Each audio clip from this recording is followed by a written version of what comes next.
ਤੈਨੂੰ ਵੀ क्यों नहीं सुना? ਨਾਲ ਆਉਂਦੀ ਅਕਲ ਮੂਹੀ ਜਿਹੜੀ ਆ ਨਾਲ ਆਉਂਦੀ ਮੇਰਾ ਕਰਕੇ ਜਾ कपड़ा चुको ढेड अपना ही नंगा हुंदा एक दो बारी ढेड तो कपड़ा चुकया लोगों ने कहा ढेड सड़िया खाला ही ताड़ा। जब भी आपके घर में कोई फड्डा होता है तो आप वो घर में क्यों नहीं सॉल्व करती, इधर क्यों आ जाती है? नेशनल टीवी आ सी अपना दुख ना दसिया इत्थे। नहीं घर तुसी लड़दियां वा आउंदियां इको रक्षे च दो रक्षे करा के सुलह कर लीजिए। आप लोग तो इतने खाते पीते घर से हैं, क्या मसाइल हैं आपके? देखें कैसे ज्वेलरी में लदी हुई हैं। बिल्कुल देखो भावें करोड़ा रुपये ने मां मां ही हुंदी आ, सस कदी मां नहीं बनदी। मैं वेख्या ते नो भी कदी धी नहीं बनदी। मैं तेनू दसा मैं तो धी बन के बखाया स्वाद है मैं कहा तेनू मिट्टी दे मैं इत्थे मैं पिटूंगा पेट दी पईयां बाहर एक प्लेट दी बिरयानी खांदियां पईयां जी। तू किथों हुण दो प्लेटें बिरयानी कर सुलह कर लीजिए। हर वक्त अपने शादी के कपड़ों में क्यों होती हो भाई? मेरे बंदे ने कहा मेकअप करके तो कपड़े सोहने रहा, मैनू सोहनी लगनी चाहिए है। ओदा मेकअप इतना लथा होवे ना मैं किते सवेरे सवेरे देख लवां चीख निकल जांदी। तू ते हुण भी सस नहीं लगदे, भा मूधा बैठा पे। नहीं देखो आंटी ग्रेसफुल है। मैं तेनू रोण के ना दुख दस बताए बताए। पोती मेरा जालम हो गया। ओहो यानी औरत दे कमरे च एसी लवाता। चलो धी नू धी किसी दी धी नू धी नहीं समझना ते अपने पुत ने फिर इंज ही करना। अच्छा उसने अपनी बीवी के कमरे में कमरे च एसी लवाता मैं सारी रात ओए होए ये ज्यादती सारी रात वो हाथ से पंखा हिलाती रहती हैं। और नहीं दुख नहीं एसी उधर लवाया आउटडोर मां दे कमरे च लवाता। बोल रही थी ना तीनों तीनों, मुझे लगा गाना गाने लगी है बाबा तीनों तीनों बाबा तीनों तीनों। जेड़ी है ना तेरे को पढ़ी लिखी मरासण है बहुत। नहीं मेरी गल सुन हरोन जे मेरे कमरे च लवाता है हाँ जी। हैं मेरा खामद ओदी कमाई आ, इन्हें अपने खामद दी कमाई नहीं इस्तेमाल की। इनका बेटा भी तो है ना। इन्हें हंड नहीं हुण तेरी उम्र लंघी ठंडा पाउण वाली। मैं दुख तकलीफ ना न्याणे तू खातिर हुण बोरी गिल्ली करके ना उत्ते लेके सोया कर। पर हुण तू दस सियाणा बने तो बंदा किद्दां मां बच्चा जमदी है 9 महीने मैं उहनू अपने ढिड च रखिया। ए ते मामा ढिड च रखदियां होर होटल च रखदियां। फरजंद साहब जेडे ना फरजंद साहब वो कौन है फरजान साहब? मेरा भी फरजंद ਇਹਦਾ ਮੀਆਂ ਜਿਹੜਾ ਆਪ ਵੀ ਉਹਨੂੰ ਫਰਜ਼ੰਦ ਕਹਿੰਦੀ ਹੈ। अच्छा और रानू आउंदे थके टुटे मैं फिर उन्होंने ये घुटनी नापनी भी आ। नहीं ये कोई तरीका नहीं है माँ गर्मी में। और ऐसी कमीनी आ शोधे खानदान दी शोधा ना दसी मेरे मां प्यो ने सूई तो लेके धागे तक दिता। सूई तो लेके धागे तक दिता क्योंकि रात को अपने कपड़े आप पाड़ लेंदी है। केड़ी चीज मेरी मां ने इन्हें ठंडा पानी पीने मेरी मां ने एडा घड़ा दिता। एडा घड़ा दिता उन्हें कहा इन्हें फ्रिज ही समझना। नहीं अगर बहू के कमरे में एसी लगा तो इसका एक और हल भी है। नहीं तेन दसा मेरा मुंह तू भी सुनती है, तू भी यहो जही है। नहीं मैं कलमुरिया जी बिच दीवार अच्छा ਉਹਦੇ ਵਿੱਚ ਇੱਕ ਸਰਾਖ ਸੀ। अच्छा ਉਧਰੋਂ ਭੋਰਾ ਭੋਰਾ ਭੋਰਾ ਭੋਰਾ ਹਵਾ ਆਉਂਦੀ ਸੀ। हाय ਮੈਂ ਸਾਰੀ ਰਾਤ ਉੱਥੇ ਥੱਲੇ ਸਟੂਲ ਰੱਖ ਕੇ ਨਾ ਉਹ ਸਰਾਖ 'ਚ ਮੂੰਹ ਲੈ ਕੇ ਖੜੀ ਰਹਿੰਦੀ ਸੀ। ਇਹ ਗੱਲਾਂ ਸੁਣਦੀ ਠੰਡੀ ਹਵਾ ਨਹੀਂ ਲੈਂਦੀ ਗੱਲਾਂ ਸੁਣਦੀ ਰਹੀ ਉਹਨਾਂ मैं फिर सीमेंट भराता चंगा भला ਇਹ ਉਹ ਵੀ ਬੰਦ ਕਰ ਦਿੱਤਾ। ये उठदी आ इधर उधर वेख के मेन सोच चुक देंदी मैं समझ नहीं बत्ती चली गई। अच्छा ये फिर ये देखें पहली बात ये है कि बेटे ने गलत किया कि माँ के कमरे में पहले एसी लगवाना चाहिए था। उसने बीवी के कमरे में लगवा दिया और ये आपकी ज्यादती है कि आप उनका भी बंद कर देती। मैं इनसे चुकदी नहीं। क्यों? मैं सवेरे मैंने पुछदी है मैं राती लोड शेडिंग बहुत हुई है। नहीं मैं जुलम ये हट्टी कट्टी मां दे कमरे च क्यों लवावे? एदी लाश खराब होंदी आ बाहर नलका गेड़ के नहावे। ते तेरे केड़ा था एडे चिरगल बने भी ਜਦੋਂ ਮੈਂ ਤੇਰੀ ਉਮਰ ਚਾਹਾਂਗੀ ਨਾ ਵੇਖੀ ਮੈਂ ਆਪਣੀਆਂ ਨੋਵਾਂ ਨਾਲ ਕਿੰਨਾ ਪਿਆਰ ਕਰਦੀ। ਕੌਣ? ਮੈਂ ਜੋ ਤੇਰੀਆਂ ਹਰਕਤਾਂ ਤੇਰੇ ਧੀ ਪੁੱਤ ਹੋਣਾ ਹੀ ਨਹੀਂ ਬਦਦੁਆਵਾਂ ਮੇਰੀਆਂ ਤੇਰੇ ਪਿੱਛੇ।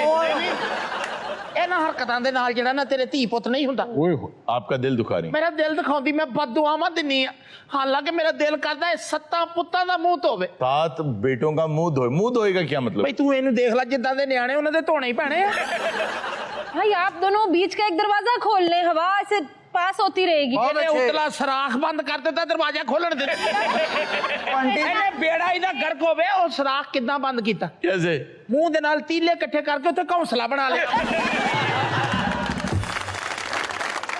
हारून साहब मैं ये समझती हूँ कि ये ज्यादती जरूर है कि वो देखें एक ही रूम में उन्हें सोना पड़ रहा है, लेकिन आप ये भी तो देखें ना कि बहुत सारे लोगों के लिए कॉमन प्रैक्टिस है कि एक ही कमरे में सोते हैं वो गर्मी में, एसी एक ही कमरे में लगा हो। इनका मसला ये नहीं है कि ये एक कमरे में सो भी नहीं रहे हैं, वो आंटी को अपने रूम में सोने भी मेरा ख्याल है ਇਹ ਭੈਣਾ ਦਾ ਮੁੰਡਾ ਖਰਾਟੇ ਹੀ ਐਡੇ ਮਾਰਦੀ ਹੈ ਲੱਗਦਾ ਵਾ ਯਕੀਨ ਕਰ ਡੌਂਕੀ ਪੰਪ ਚੱਲਣ ਦਿਆ ਹੈਂ?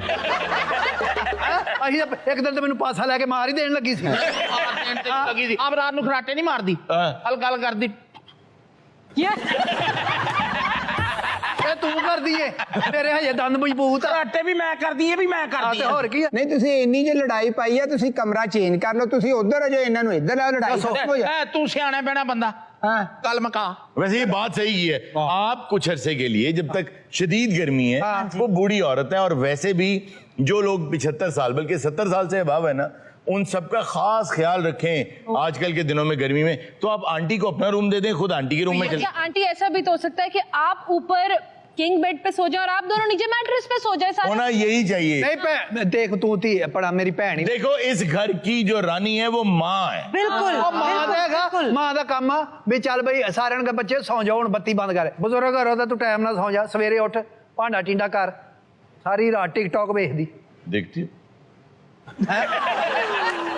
सर लेकिन ये हमारी सोसाइटी में बहुत ही गलत कॉन्सेप्ट है कि अगर कोई बूढ़ा है तो हम लोग समझते हैं कि वो अपनी एंटरटेनमेंट के लिए कुछ भी नहीं कर सकता। अल्लाह तेरा भला करे ये बिल्कुल बात ठीक है राज्य में जाके तो बुजुर्ग के लिए क्या कि वो कुछ भी नहीं देख सकता देखो कुछ भी नहीं देख सकता ਕਿਸੇ ਦੀ ਧੀ ਭੈਣ ਉਹਨੇ ਸਾਂਗਾ ਲਾਉਂਦੀ ਤੇ ਮੇਰਾ ਕੀ ਹਾਲ करदी होगी ये बात है कि कौन वो सा तो गाना? उसकी साइड ले रही है और उसका ये हाल है। देखिए अच्छा आपने कहा वो एंटरटेनमेंट भी नहीं कर सकते ये वो भी नहीं कर सकते ये वो क्या ये बात हमारी सोसाइटी मतलब वो नहीं कर सकती, फैशन भी नहीं करेंगे या कुछ भी नहीं करें, हमारी कॉन्सेप्ट ये बनाया। अच्छा ऐसा मुझे ਕਰਦੀ नहीं ਆ ਐਂਟਰਟੇਨमेंट ਮੇਰੇ ਨਾਲ ਲੁੱਡੋ ਤੇ ਪੈਸੇ ਲਾਲਾ ਖੇਡਦੀ ਆ लगता करें ਆ ਤੇ ਲੁੱਟ ਬਿਹਤਰ ਨਹੀਂ ਹੈ ਵੀ ਲੁੱਟੋ ਦੇ ਪੈਸੇ ਲਾਉਣੀ ਆ ਆਪ ਨਖੱਤੀ ਮੰਗ ਪਤਾ ਖੇਡਦੀ ਆ ਤੇ ਮੈਂ ਮੰਗ ਪਤਾ ਖੇਡਦੀ ਅੱਜ ਮੈਂ ਤੰਗ ਪਤਾ ਵੀ ਤੇ ਹੋਈ ਬੈਠੀ ਆ ਰੋਣੇ ਢਿੱਡ ਦੇ ਜ਼ਖਮ ਕਿਹਨੂੰ ਦਿਖਾਵਾਂ ਉਹ ਡਾਕਟਰ ਨੂੰ ਮਹਾ ਇਹ ਸਾਰੀਆਂ ਕੁੜੀਆਂ ਬੈਠੀਆਂ ਇਹ ਆਪਣਾ ਆਰਜ਼ੂ ਤੂੰ ਵਿਆਹ ਕੀਤਾ जी जी ਹੈ ਤੈਨੂੰ ਮਾਸ਼ਾਅੱਲਾ ਤੇਰਾ ਖਾਮਦ ਸਹੀ ਨਹੀਂ ਰੱਖਦਾ ਬਿਲਕੁਲ। ਤੈਨੂੰ ਖਰਚਾ ਪੈਸਾ ਕਈ ਤੇਰੀ ਸੱਸ ਨੇ ਤੈਨੂੰ ਤੰਗ ਕੀਤਾ नहीं कभी भी नहीं ਤੂੰ ਕਦੀ ਸੱਸ ਨੂੰ ਤੰਗ ਕੀਤਾ नहीं कभी भी नहीं। ਯਕੀਨ ਕਰ ਮੈਂ ਸੁੱਤੀ ਪਈ ਹੁੰਨੀ ਪਾਸਾ ਲਾ ਕੇ ਕੋਲ ਚੁੰਡੀ ਵੱਢ ਕੇ ਨਿਕਲ ਜਾਂਦੀ ਮੈਂ ਕਈ ਵਾਰੀ ਸਮਝ ਨਹੀਂ ਤਾਂ ਮੈਂ ਹੁਣ ਹਾਸੇ ਖੇਡੀਆਂ ਕਿਤੇ ਨਾ ਕਰਾਂ ਮੈਂ ਹੁਣ ਮੈਂ ਤੇਰੇ ਨਾਲ ਹਾਸੀਆਂ ਖੇਡੀਆਂ ਕਰਨੀਆਂ ਤਲਵਾਰ ਨਾਲ ਉਹਨੇ ਸੱਸ ਨੂੰ ਤੰਗ ਕੀ ਕਰਨਾ ਵਾ ਉਹ ਰਹਿਣ ਹੀ ਲੈਦਾ ਡਈ ਆ ਲੱਗ ਜਾਏਗਾ ਪਤਾ ਥੋੜੇ ਦੇਣੀਆਂ ਵੇ ਤਾਂ ਸਹੀ ਤੂੰ 4 दिन की चांदनी फिर हनेरी रात ये क्या था ਇਹ ਜਿਸਲੇ ਕਤਾੜੀਆਂ ਮਾਰਦੀ ਨਾ ਘਰ ਚ ਮੈਨੂੰ ਲੱਗਦਾ ਖੁਸਰਿਆ अरे ना कुड़ी नवी ये गुंगी कितों ले आया देखिए मेरी बात सुने मैं इसका फैसला कर रहा हूँ चल आज तू कर दे मैं आई इसे लिए मैं कर रहा हूँ फैसला ਵੇਖਦਾ ਤੂੰ ਵੇਖਦਾ ਮੇਰੇ ਵੱਲ ਨਾ ਮੂੰਹ ਨਾ ਹੱਥ ਨਾ ਲੈਣ ਨਾ ਦੇਣ किदा ਮੈਂ ਨਹੀਂ 8 ਦਿਨ ਹੋ ਗਏ ਮੂੰਹ ਨਹੀਂ ਧੋਤਾ 6 घंटे तू नलके दे अगो इधर नहीं हुंदी ਨਲਕੇ ਦੇ ਕੋ ਕੀ ਮੈਂ ਬੋਕੀਆਂ ਪਾਉਣੀ ਉਹਦੇ और रगड़ के फरे केड़े केड़े मसाले मुल्तानी मिट्टी मालदी है ढीठ मिट्टी अच्छा आंटी आपको एक सेन एडवाइस दूं जी। जब बहुएं आ जाती हैं ना तो सास को थोड़ा सा स्टेप बैक होना पड़ता है। ਗੱਲ ਪਤਾ ਕੀ ਹੈ ਤੇਰੀ ਸੱਸ ਮੇਰੀ ਭੈਣ अच्छा ਅਸੀਂ ਸਹੇਲੀਆਂ हाँ ਆਪ ਤੁਸੀਂ ਲੰਡਨ ਤੇ ਦੁਬਈ ਫਿਰਦੀਆਂ ਇਹਨਾਂ ਦੀਆਂ ਬੱਚੀਆਂ ਅਸੀਂ ਆਵਾਜ਼ ਇਹਦੀ ਮਾਂ ਜੀ ਨੇ ਜ਼ਖਮ ਵੱਡੇ ਕਰ ਲਏ ਨੇ ਜਦੋਂ ਇੰਜ ਕਰਦੀ ਲੱਗਦਾ ਔਰਤਾਂ ਦਾ ਅਜ਼ੀਜ਼ ਮੀਆਂ ਬਾਕੀ ਇਸ ਤਰ੍ਹਾਂ ਨਾ ਕਰੋ ਪਿੱਟ ਪਿੱਟ ਕੇ ਵੇਖੋ ਔਲਾਦ ਦਾ ਕੀ ਹਾਲ ਤੂੰ ਯਕੀਨ ਕਰ ਹਰੂਨ ਜਦੋਂ ਗਈ ਹੈ ਡਾਕਟਰ ਕੋਲ ਮੈਂ ਕਿਹਾ ਅੱਲਾ ਤੇਰਾ ਸ਼ੁਕਰ ਆ ਕਿ ਕੁਝ ਖਬਰ हाँ ਨਹੀਂ ऐसा ਵਾਪਸ ਆਈ ਹੈ ਮੈਨੂੰ ਆ ਕੇ ਕਹਿੰਦੀ ਗੈਸ ਹੈ ਵਾਪਸ ਆ ਕੇ ਕਹੇਗਾ ਮੁਬਾਰਕ ਹੋਏ ਕਾਰਬਨ ਮੋਨੋਆਕਸਾਈਡ ਹੋਈ ਨਹੀਂ ਵੈਸੇ ਬਾਜੀ ਆਪਣੀ ਬਹੂ ਨੂੰ ਵੀ ਧੀ ਸਮਝਣਾ ਚਾਹੀਦਾ ਆਪਣੀਆਂ ਬੇਟੀਆਂ ਨਾਲ ਪਿਆਰ ਕਰਦੇ ਹੋ ਤੇ ਬਹੂਆਂ ਨਾਲ ਤੁਸੀਂ ਪਿਆਰ ਨਹੀਂ ਕਰਦੇ तेनू किसे पंचायत च बहन देंदे आ मैनूं दस मैं यहाँ बहुत क्लियर बता रहा हूँ मैंने पहले भी बहुत दफा कहा है जी, जी। कि अगर आपके माँ बाप के सर पे छत नहीं है तो आपके सर पे जो छत है वो मेरे नजदीक आपके लिए जायज नहीं सही बात। ये मेरा अपना जाती ओपिनियन है कि अगर आपके माँ बाप भूखे हैं और आप खाना खा रहे हैं तो आप खाना आपके लिए ठीक नहीं है माँ गर्मी में सो रही है और आपने बीवी को एसी लगा के दिया है तो मेरा ख्याल है कि चलें बीवी और माँ सो लें लेकिन आप ना सोएं जब तक आपकी माँ ठंडी जगह पे नहीं सो रही ਅੱਲਾ ਤੇਰਾ ਭਲਾ ਕਰੇ ਢਿੱਡ ਕੇ ਇਹਨੂੰ ਵਿਖਾਵਾਂ ਮੈਂ नहीं दिखाना ਖਾਲਾ ਦੀ ਨਾ ਵਿਖਾਓ ਇੱਥੇ ਰੱਖਿਆ ਮੈਂ ਇੱਥੇ ਰੱਖਿਆ ਖਾਲਾ ਦੀ ਢਿੱਡ ਕੱਤੀ ਮੇਰਾ ਬੇੜਾ इधर आए ओए ओए ओए जिन्ना मर्जी एहतजाज कर ला एसी च नहीं सौन देना नहीं सौन